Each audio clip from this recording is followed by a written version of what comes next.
Vous êtes sur Bonferré Télévision pour le journal de 21h de ce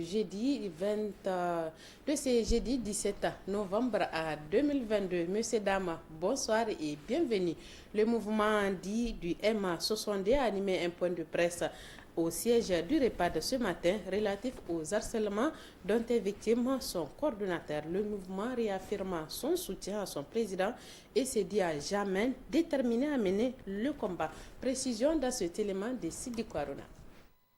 Afin de vous informer du processus de harcèlement dont nous sommes victimes en tant que coordinateur national du mouvement M60 et également président du réseau panafricain pour la paix, la démocratie, le REPAD. Durant 30 minutes d'horloge, le coordinateur du M62 a fait étalage des misères qu'on lui a fait et qu'on continue à lui faire subir depuis que lui et son mouvement ont effectué leur sortie médiatique sur les événements de Tamou. En effet, selon lui, pas plus tard que ce matin, il doit aller répondre à la sollicitation du procureur de la République après avoir, durant ces derniers jours, à 3 reprises, répondu à la convocation de la police judiciaire, toujours par rapport à la question. Le lendemain de la journée de redevabilité, où nous avons rendu compte des 3 mois de gestion du mouvement et lancé la campagne pour 1 million d'adhésions au mouvement citoyen d'ici 3 mois, c'est-à-dire le 12 février. Nous avons encore été appelés pour être interrogés 10 ans dans le cadre de la même affaire, l'affaire de Tamou. Je ne vais pas aller dans les détails sur les discussions qu'on a fait. Là également le dimanche, parce que notre déclaration a eu lieu le samedi. Le dimanche, on m'appelle, viens, 5 heures de temps, l'interrogatoire. On revient sur les mêmes questions, un certain nombre de choses, etc., etc. Le mardi encore passé, je retourne encore à la police judiciaire. 5 heures de temps d'interrogatoire. Toujours par rapport à la question de Tamou, l'enquête que nous sommes en train de mener par rapport à ça, les témoignages que nous avons recueillis. Outre le harcèlement des pouvoirs publics, Abdoulaye Seydou s'est dit aussi victime des manipulations de toutes sortes sur les réseaux sociaux, des agissements tendant à le discréditer, des agissements qui n'ont pour seul objectif que de le discréditer, lui et son mouvement. Des manipulations auxquelles se joignent aussi sans vergogne des médias de renom et même des organisations internationales. Le décret concernant les anciens premiers ministres, récemment, l'Assemblée nationale qui décide d'augmenter, les députés qui décident, n'est-ce pas, d'initier une loi pour augmenter leurs avantages et leurs indemnités. Dans ce pays, le peuple meurtri, sans repère, déboussolé, regarde et observe. Nous avons dit au niveau de M62, nous ferons un combat pour la dignité et dans la dignité. Voilà pourquoi nous voudrions, par cette occasion, adresser toute notre reconnaissance, tout notre soutien fraternel, sincère au camarade Ibrahim Traoré d'avoir accepté de prendre le flambeau de la révolution le 15 octobre passé dans le cadre de la commémoration des événements tristes de l'assassinat de Thomas Sankara. Et cet acte patriotique d'assumer sa posture d'être un digne héritier de l'idéal Thomas Sankara, il l'a acté hier en décidant de renoncer à son salaire de chef d'État. Pour Abdoulaye Seydou, c'est juste une honte de plus et cela n'honore pas les pouvoirs publics à un moment où nos voisins d'à côté multiplient les gestes de bonne gouvernance. Ici au Niger, c'est la promotion du cas contraire, a-t-il dit. Nous voudrions dire que ces harcèlements qui s'ajoutent d'abord à la manipulation également de l'information par les médias, notamment RFI, permettez-moi de le citer, qui, à la manifestation du 18 septembre, dans la couverture qu'elle a fait, n'a fait passer aucun mot aucune phrase de la déclaration prononcée par le mouvement du M62 et a insigné un certain nombre de choses. D'abord, le nombre. Il a dit, c'était une manifestation qui n'a pas mobilisé, qui a mobilisé quelques 500 personnes, moins de 500 personnes. Secondo, ces médias ont indiqué que la manifestation était une manifestation également pro et de soutien à la Russie. Nulle part dans notre déclaration, nous n'avons parlé d'une quelconque puissance ou d'un quelconque pays. Au contraire, nous avons dit que nous œuvrons pour la souveraineté réelle et effective de notre pays. Un certain nombre de choses. Cela est survenu également après des manipulations, des informations mensongères. Notre compte personnel et les deux comptes de notre organisation ont été piratés et des informations mensongères diffusées dans le sens de casser la mobilisation. Ça n'a pas marché. En tout état de cause, a-t-il fait savoir, lui et son mouvement ne baisseront pas les bras. Ils n'abdiqueront pas, quoi qu'il arrive, dans leur volonté de défendre la démocratie et le Niger dans son ensemble, et ce, quelle que soit l'adversité. Assemblée extraordinaire ce matin des agents du Télécom inquiets du projet de restructuration de la société Niger Télécom. Ils sont sortis pour manifester et montrer leur amertume vis-à-vis de ce projet et interpellent les autorités sur les conséquences qui peuvent découler la privatisation de la société. Aïchatou Mamadou et Likoga pour le compte-rendu.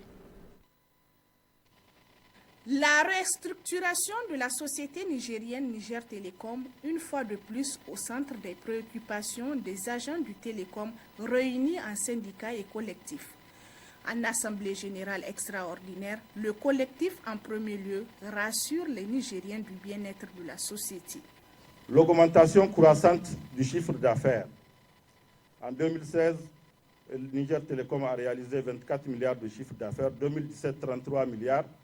2018, 40 milliards, 2019, 42 milliards, 2020, 50 milliards et 2021, 55 milliards. Vous comprendrez que le chiffre d'affaires n'est qu'en croissance permanente. Après avoir démontré les prouesses de cette société de 2016, date de la fusion de la Sonitel et Sahelcom, le collectif dévoile les problèmes selon lui sciemment causés en demandant des explications. Selon toujours les hypothèses du collectif, la privatisation de la société créera d'autres problèmes. Nous demandons au ministre des Finances de nous donner des explications sur comment Niger Télécom peut se retrouver avec 55 milliards d'impôts entre mars 2021 et juillet 2022. Si un privé arrivait à avoir un droit de regard sur ces réseaux, imaginez le risque de divulgation des secrets d'État auxquels seraient exposées les plus hautes autorités de ce pays, au-delà du fait que les factures de l'État seront payées à temps, contrairement aux pratiques actuelles. Au vu de tout ce qui précède, le collectif des syndicats de Niger Télécom affirme avec conviction que cette entreprise n'a nullement besoin d'une quelconque restructuration. En rejetant le projet de restructuration de la société pouvant aller à la privatisation, ces agents du Télécom fondent l'espoir sur le chef d'État et son gouvernement pour préserver la société Niger Télécom. Dans le cadre de la deuxième session ordinaire de l'Assemblée nationale, s'est tenue ce matin à l'hémicycle une journée d'information parlementaire sur la protection des civils. L'initiative émane de l'Organisation internationale civique Sahel en collaboration avec l'Assemblée nationale. Youssouf Haïdara et Abdoulaye Seydou pour plus de précisions. La prise en compte de la protection des civils et la limitation des dommages causés aux civils dans le cadre légal au Niger, c'est sous ce thème que s'est ouverte la journée d'information parlementaire co-initiée par l'Assemblée nationale et l'Organisation internationale Center for Civilians in Conflict Civic Sahel. Pour l'Organisation internationale Civic Sahel, la question de la protection des civils doit être au cœur de toutes les actions. Nous avons déjà observé une certaine volonté politique dans ce pays de la part des institutions pour faire avancer la question de la protection des civils. Et nous pensons qu'attirer davantage la question des représentants du peuple permettrait de renforcer le cadre légal, mais aussi le cadre stratégique, les normes ainsi que le pratique sur les questions de protection des civils. Pour bien mener cette ambition, Civic Sahel est en partenariat avec plusieurs institutions du pays. Et nous pensons qu'il y a beaucoup d'efforts et de volonté, surtout la volonté politique sur ces questions-là. Et donc nous avons une collaboration avec le ministère de la Défense, une collaboration avec quelques institutions de forces de défense et de sécurité, avec la société civile et avec les communautés. Et aujourd'hui, effectivement, avec l'Assemblée nationale. L'écho que nous recevons nous fait comprendre qu'il y a une terre fertile pour améliorer les questions de protection des civils. Le Niger mène depuis 2015 une lutte contre le terrorisme, une guerre asymétrique où la plupart des cas, ce sont les populations civiles qui subissent les graves dommages. Selon l'Assemblée nationale, la journée d'information parlementaire sera donc une opportunité pour les députés de réfléchir et formuler des recommandations à même d'influencer le gouvernement. Au cours de cette journée parlementaire, il sera question des concepts clés de la protection des civils selon l'approche civique, de limitation des dommages aux civils, de la présentation du cadre d'évaluation des politiques et des pratiques des États et de leur engagement à mieux prévenir et répondre aux dommages causés aux civils. En premier lieu, la responsabilité de la protection des civils incombe à chaque État.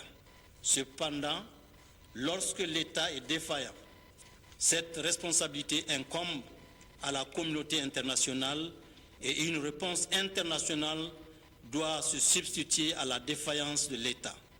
Dans le cadre du Sahel, une réponse internationale face à la situation presque défaillante de nos États nous paraît très nécessaire. Nous espérons donc tirer le maximum d'avantages de la présente journée de réflexion. Center for Civilians in Conflict, Civic Sahel œuvre pour un monde dans lequel aucun civil n'est blessé dans un conflit.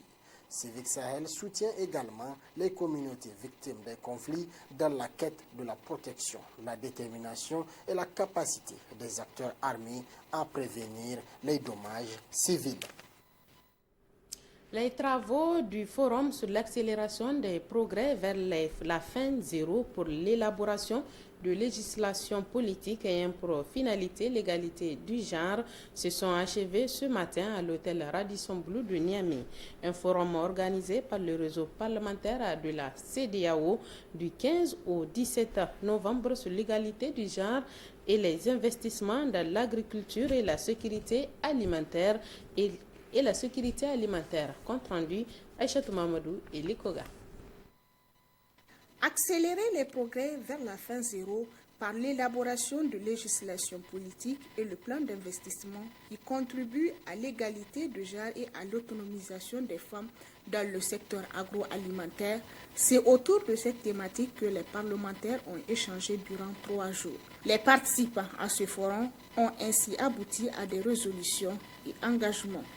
Reconnaissant les engagements pris par le Niger pour faire appliquer des lois agricoles inclusives et tenant compte des questions de genre afin d'augmenter la production agricole et de renforcer les chaînes de valeur agroalimentaire pour atteindre l'objectif fin zéro d'ici 2030, réitérant notre engagement à combler l'écart de genre et à donner aux femmes les moyens d'accroître leur participation au développement et à la prise de décision en tant qu'élément clé pour construire une société juste et assurer la sécurité alimentaire, sociale, économique, culturelle et environnementale de notre pays. Nous, représentants du peuple du Niger, sommes résolument engagés. Fierté pour le comité d'organisation de ce forum initié par le réseau des parlementaires de la CEDEAO sur l'égalité de genre et les investissements dans l'agriculture et la sécurité alimentaire. Les résultats ayant conduit cet atelier nous a été défini dans une déclaration visant à ramener le Parlement du Niger à apporter ses contributions dans cette dynamique de fin zéro. nous avons eu identifié plusieurs actions qui doivent être réalisées: la création du réseau, la prise en compte du genre dans la budgétisation, et les investissements, le renforcement des capacités des acteurs, et nous avons aussi à lecture la prise en compte de tout ce qui est domaine foncier, l'accès aux ressources et le contrôle vis-à-vis des femmes. À l'issue des travaux de ce forum, les parlementaires ont eu droit à des témoignages de satisfaction des représentants du peuple qui désormais s'engagent à défendre la cause féminine. Ces femmes parlementaires souhaitent également un réseau national pour l'égalité de genre et les investissements dans l'agriculture et la sécurité alimentaire. L'école normale de Niamey a reçu la visite ce matin du directeur sectoriel de la Banque mondiale pour l'Afrique de l'Ouest. Il est allé apprécier les réalisations de son institution dans cette école. Compte rendu Suleiman Ousmane et Siraj Maman. Devant les élèves de l'école primaire de l'école normale de Niamey, le directeur sectoriel éducation Afrique de l'Ouest et centrale de la Banque mondiale. Une façon pour le responsable de la Banque mondiale de marquer son empreinte ici au niveau de l'école normale de Niamey dans le cadre de son séjour au Niger. Après une séance d'échange avec les responsables de l'école, responsables éducative du pays, et qui a été suivie un peu après par une série de visites au niveau des salles de classe et classes digitales, les responsables de la Banque mondiale se réjouissent de cette visite. On a visité une école, une classe digitale. Ça montre que les réformes qui sont en train d'être mises en place sont en train d'évoluer et on va véritablement vers une école de qualité. La seule chose que je peux assurer, c'est, Monsieur le ministre, je vous remercie beaucoup pour votre engagement dans ce projet, mais dans l'éducation en général, dans la qualité de l'éducation en particulier, et on peut vous assurer, comme l'a dit Monsieur le représentant, de l'accompagnement effectif, continu de tous les jours de la Banque mondiale. On vient de parler de la construction, où la Banque mondiale maintenant va s'engager pour aider le gouvernement à financer le programme de construction de salles de classe, mais aussi d'internat des filles pour le gouvernement. Il y a des autres dimensions comme l'éducation de la fille comme objectif en soi-même, qui est extrêmement important pour le gouvernement, où la Banque mondiale va accompagner le gouvernement. Pour sa part, le ministre de l'Éducation nationale, il a salué l'excellente coopération entre le Niger et la Banque mondiale, tout en réaffirmant l'engagement du gouvernement pour la réussite des projets en question. Au titre de l'année budgétaire 2022, d'importants financements sont mobilisés pour permettre à ces réformes de démarrer dans les 8 écoles normales du pays. Il s'agit de 560 millions de francs CFA au titre du budget national, de 330 millions de francs CFA du Fonds commun sectoriel et d'1,7 milliard pour le projet LIR. Cette visite du responsable de la Banque mondiale s'inscrit dans le cadre du partenariat entre le Niger et le groupe de la Banque mondiale. Au cours de son séjour à Niamey, plusieurs rencontres ont eu lieu avec les hautes autorités du pays, les partenaires au développement, les acteurs de la société civile et des visites terrain pour apprécier l'évolution de certains projets financés par son institution, la Banque mondiale. Le ministre en charge de l'aménagement du territoire et du développement communautaire a présidé cet après-midi l'atelier de partage du rapport provisoire de synthèse des travaux des groupes thématiques et des constitutions des régions. Retrouvons Suleiman Ousmane et Siraj Maman pour le compte rendu. Bientôt vers une meilleure organisation et un recadrage des interventions des ONG et associations de développement au Niger. Dans cette optique, des assises nationales sur la question sont prévues dans les prochaines semaines afin de concrétiser le projet. Pour mettre les acteurs au même niveau d'information, ils se sont retrouvés autour du ministre en charge de l'aménagement du territoire et du développement communautaire pour prendre connaissance du rapport provisoire de synthèse des travaux des groupes thématiques et des contributions des régions. Donc ces assises ont vraiment pour nous un caractère participatif et un caractère inclusif.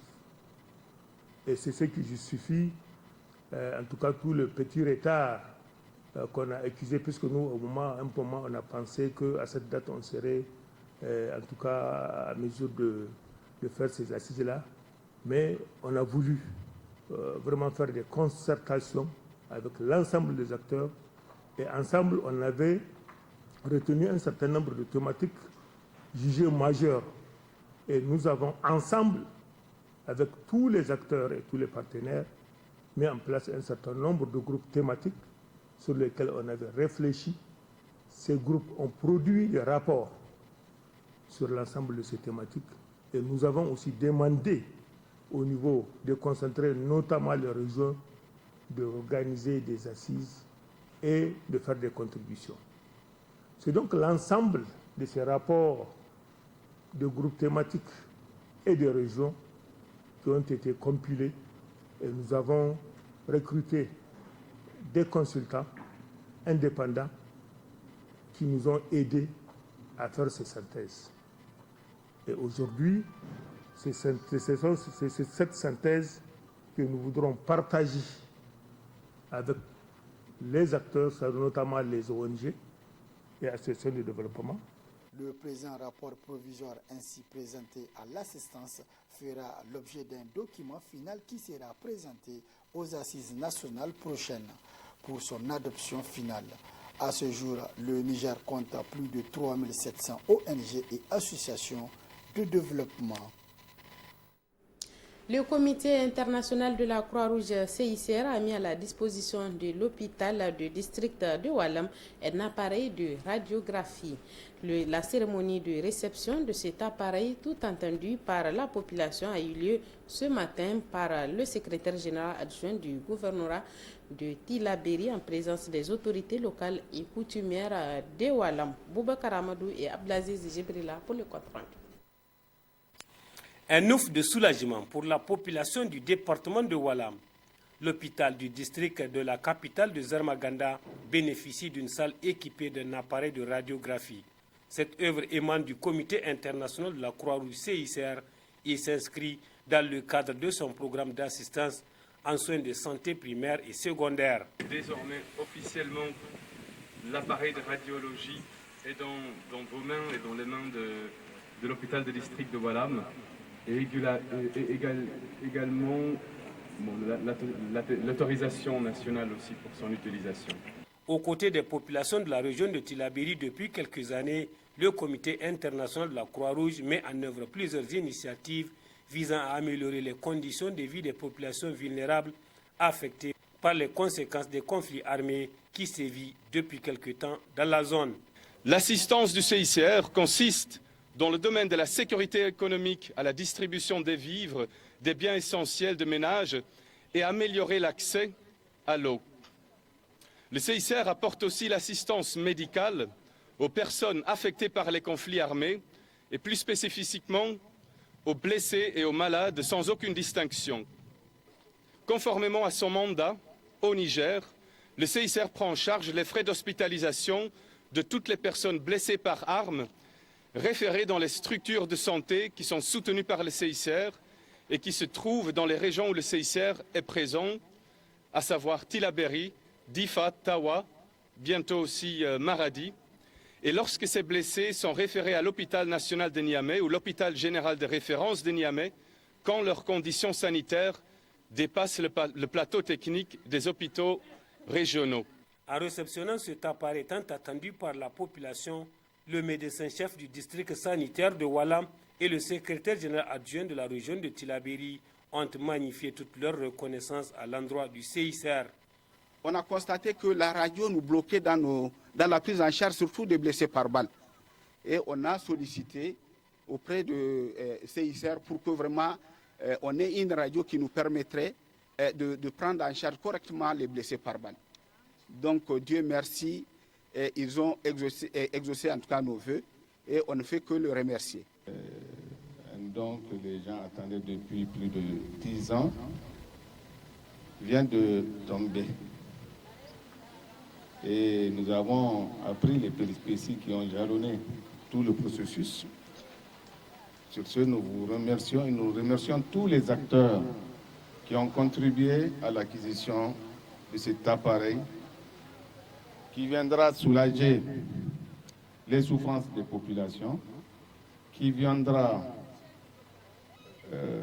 aider plus de 175 000 habitants et qui viendra renforcer les capacités du district sanitaire de Oualam. Quant à la mairie de Oualam, elle a gracieusement offert un cadeau symbolique au chef sous-délégation CICR Tilaberi sortant, Célestin Bro-Péglan, en guise de remerciement non seulement pour cet appareil de radiographie dont il est la cheville ouvrière pour son acquisition, mais aussi pour les nombreuses actions mises en œuvre dans le cadre de l'amélioration de la santé de la population. Le chef des opérations du CICR, lui aussi, a bénéficié d'un témoignage officiel de satisfaction de la part de l'antenne CICR de Oualam. Le centre de santé intégré de Ignelwa de la commune rurale de Madarofa a bénéficié d'un don du programme de cohésion communautaire au Niger, PCNN, dans le cadre de l'amélioration de la santé communautaire. Compte rendu avec Samira Issamega sur les images d'Ibrahim Amadou du bureau reportage de Bonferré Maradi. Contribuer à l'amélioration de la santé communautaire, c'est l'objectif visé à travers ce don du programme de cohésion communautaire au Niger, PCCN, au centre de santé intégré de Ignelwa, de la commune urbaine de Madarofa.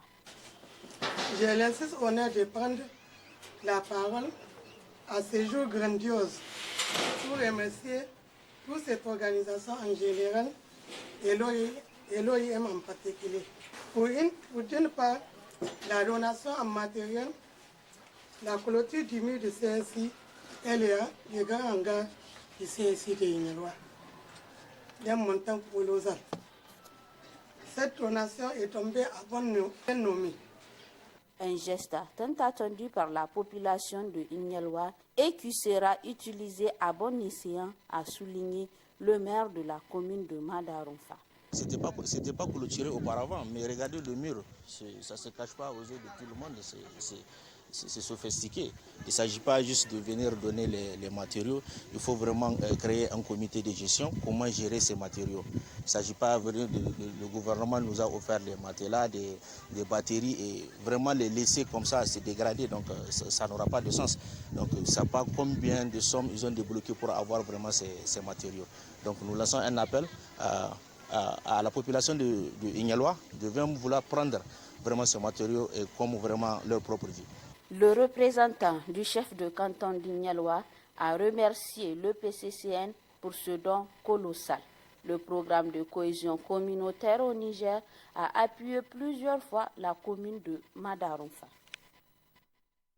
Une bonne nouvelle pour les amateurs du sport abonnés d'RTL Niger. Il est désormais possible de regarder la Coupe du monde de la FIFA 2022 sur l'application RTL TV. Les téléspectateurs téléchargeront gratuitement l'application sur le Play Store ou App Store pour profiter des contenus. Oussena Hassoumi et Mamadou Jouri pour les précisions. Les abonnés de RTL Niger de 7 pays de l'Afrique peuvent désormais suivre le match de la Coupe du Monde sur leur smartphone via l'application RTL TV et c'est la suite au lancement officiel du pack de contenu en partenariat avec New World TV ce 16 novembre à Kinshasa. Ce dernier fournira aux abonnés un accès exclusif et en direct à tous les matchs de la Coupe du Monde de la FIFA 2022. Une nouvelle qui va agrémenter le quotidien des amateurs du sport, selon le directeur général d'RTL. Tous les matchs seront diffusés en français et RTL Africa développera également des forfaits Internet spéciaux à des tarifs très compétitifs pour le streaming de ces matchs. Selon les termes de l'accord avec New World TV, partenaire officiel de la diffusion de la Coupe du Monde FIFA 2022, les abonnés d'RTL TV sur ces marchés pourront également regarder les compétitions des équipes nationales de l'UEFA jusqu'en 2028 et les compétitions de la FIFA 2022 et 2023. RTL TV est une plateforme unique pour la télévision en direct, les clips musicaux, les informations, le sport et bien plus encore. L'application RTL TV est disponible sur Android et iOS et sans abonnement et offre aux utilisateurs des contenus. Elle leur permet également de diffuser des différentes catégories de contenus sur le solide réseau d'Airtel 4G. Cette expérience de visionnage de la télévision en direct via les smartphones est possible avec le réseau 4G, a rassuré aussi le directeur général. Grâce à notre réseau national 4G, les abonnés de la télévision d'Airtel bénéficieront d'une expérience télévisuelle fluide et sans interruption ni contretemps. Nous sommes convaincus qu'Airtel TV ravira et divertira les clients d'Airtel car elle offre un divertissement de première classe. Alors n'attendez plus, téléchargez maintenant l'application Airtel TV et profitez de cette innovation, de tout un monde de divertissement sur votre smartphone. Airtel TV permettra aux clients de profiter du meilleur divertissement local et international et surtout de suivre les matchs de la Coupe du Monde qui débutera le dimanche prochain au Qatar, faisant d'Airtel la première entreprise de télécommunications au Niger à permettre aux Nigériens de vivre la passion du foot en un clic sur leur smartphone.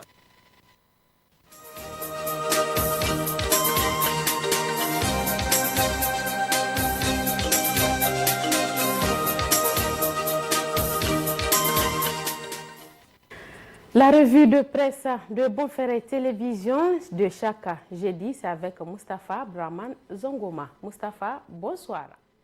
Bonsoir Charifatou Parezo, bienvenue également à la une des journaux de Bonferré Télévision de chaque jeudi soir dans le corps du journal de 21h. Cette semaine, c'est la rentrée judiciaire solennelle 2022-2023 qui a dominé l'actualité de la presse écrite nigérienne avec les discours prononcés par les différents acteurs de la justice et l'engagement réaffirmé du président de la République à redonner à la justice nigérienne son indépendance et sa crédibilité. Et le Canard en furie se demande si le discours de Mohamed Bazoum est sincère.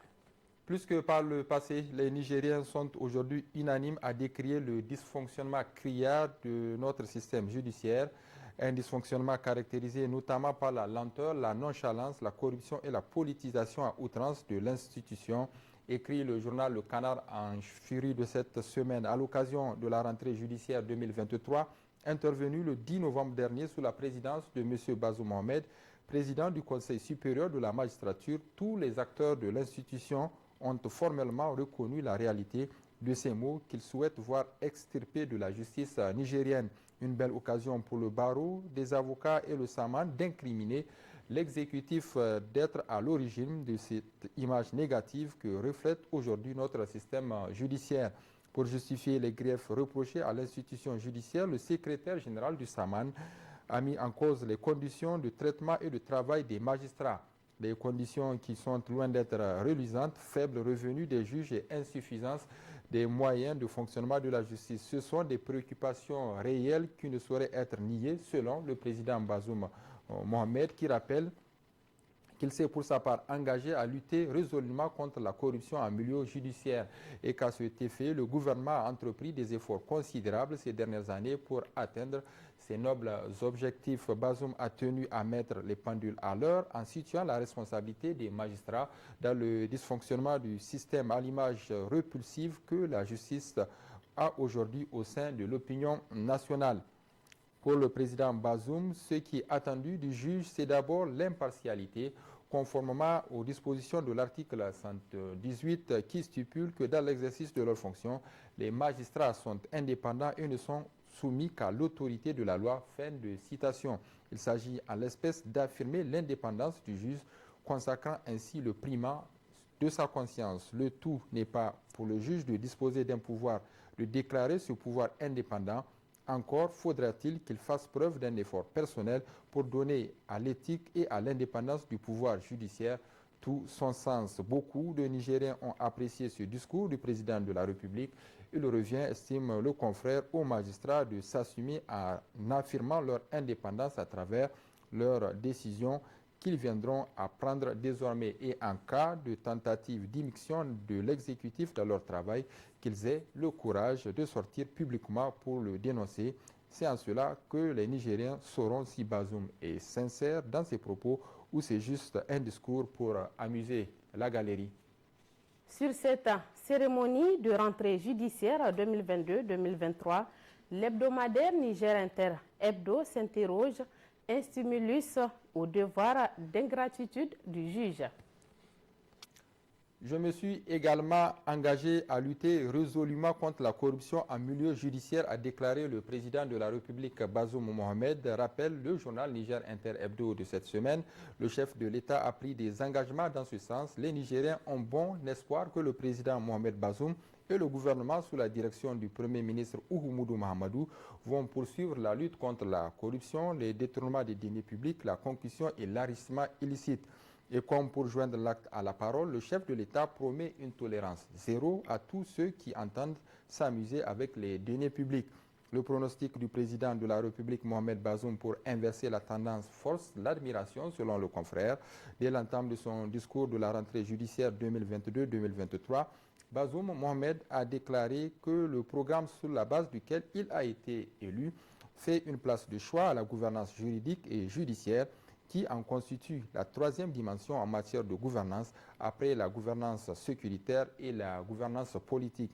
Sur le même sujet, Sharifatou Parezo, le journal L'Actualité numéro 682 du 14 novembre 2022 s'interroge également si la Renaissance Acte 3 est en train de retrouver ses chemins. Et le journal Le Monde d'aujourd'hui, numéro 551 du 9 novembre 2022, estime, lui, qu'il y a une sorte d'inertie dans la gouvernance de Bazoum Mohamed, trop de discours et peu d'action. Plainte, interpellation, emprisonnement, l'offensive judiciaire de l'exécutif contre les voix critiques. C'est le titre qui barre la une du journal L'Inquiéteur d'hier mercredi. Avec les modifications apportées à la loi relative à la cybercriminalité en Conseil des ministres, les délits de diffamation et d'injure ne conduisent plus à la prison, mais exposent à des amendes, a tué Bazoum Mohamed le 28 avril 2022. Le chef de l'État est on ne peut plus fier de son initiative. Les réactions positives n'ont pas tardé à affluer de toutes parts. Le 21 juin 2022, les députés ont approuvé le projet de loi modifiant et complétant la loi numéro 2019-33 du 3 juillet 2019 portant répression de la cybercriminalité au Niger. Seulement, cette loi modifiée, vivement saluée par les citoyens, n'a toujours pas été promulguée par le président de la République, rappelle le journal L'Enquêteur d'hier mercredi. Pourquoi Bazoum Mohamed traîne-t-il les pas? Regrette-t-il sa démarche? Autant de questions sans réponse. Un fait est cependant certain. Le régime en place revient en force aux méthodes totalitaires de celui de Issoufou Mahamadou. Intimidation, peine de prison ferme, restriction des libertés publiques. Les ingrédients d'une dictature sont abondamment utilisés par le pouvoir de Mohamed Bazoum en mode répression, tout comme du temps d'Issoufou Mahamadou. Le régime en place se sert de la loi sur la cybercriminalité pour réduire au silence les moindres voix dissonantes. La dernière victime en date est Cheikh Ali Bourema, un prédicateur de 65 ans. Ce dernier, poursuivi pour des faits de production et diffusion de données de nature à troubler l'ordre public, entre autres griefs, vient d'écoper d'une condamnation à 2 ans de prison, dont un assorti de sursis. Cette peine, pour le moins lourde, est un avertissement clairement adressé à tous ceux qui seraient tentés de formuler les opinions contraires à celles du pouvoir en place, estime le confrère. Cheikh Ali Bourema est fixé sur son sort, pour ainsi dire. C'est au tour de l'activiste en ligne Bana Ibrahim d'être dans le collimateur de la justice. Étudiant à Cotonou, le procureur de la République l'a sommé de se présenter à son bureau dès qu'il serait rentré à Niamey, à cause d'une plainte du ministère de la Défense nationale relative à l'une de ses publications sur les réseaux sociaux. La loi numéro 2019-33 du 3 juillet 2019 va-t-elle encore frapper? C'est la question sur toutes les lèvres. Bana Ibrahim et plusieurs autres personnes, dont Abdourahman Oumarou, le fondateur de l'Union des patriotes panafricanistes UNPP Intien Africa, qui a été auditionné à la police judiciaire ce mardi 15 novembre dans le cadre de la même affaire, retiennent leur souffle. Plus que jamais, le régime de Mohamed Bazoum est en mode répression, conclut le journal L'Enquêteur.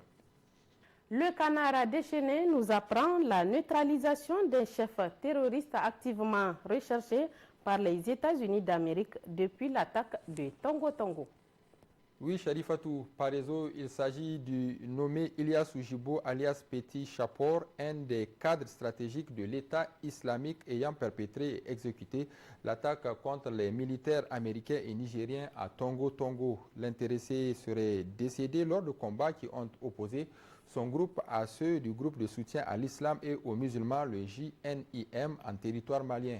Selon les informations du journal, les combats ont eu lieu les 28, 30 puis les 31 octobre dernier au Mali, tout près de la frontière nigérienne. Outre Petit Chapor, Al-Mahmoud et Poula Ngordi, alias Abu Anas, ont également été neutralisés.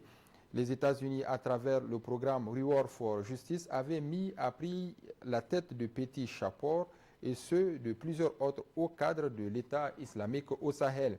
Une récompense de 5 millions de dollars avait été offerte pour toute information pouvant permettre de le capturer et de le traduire devant la justice américaine. C'est à la suite de l'attaque de Tongo Tongo, rappelle le confrère, que le Petit Chapor a pris du galon dans la sphère djihadiste de l'État islamique au Sahel.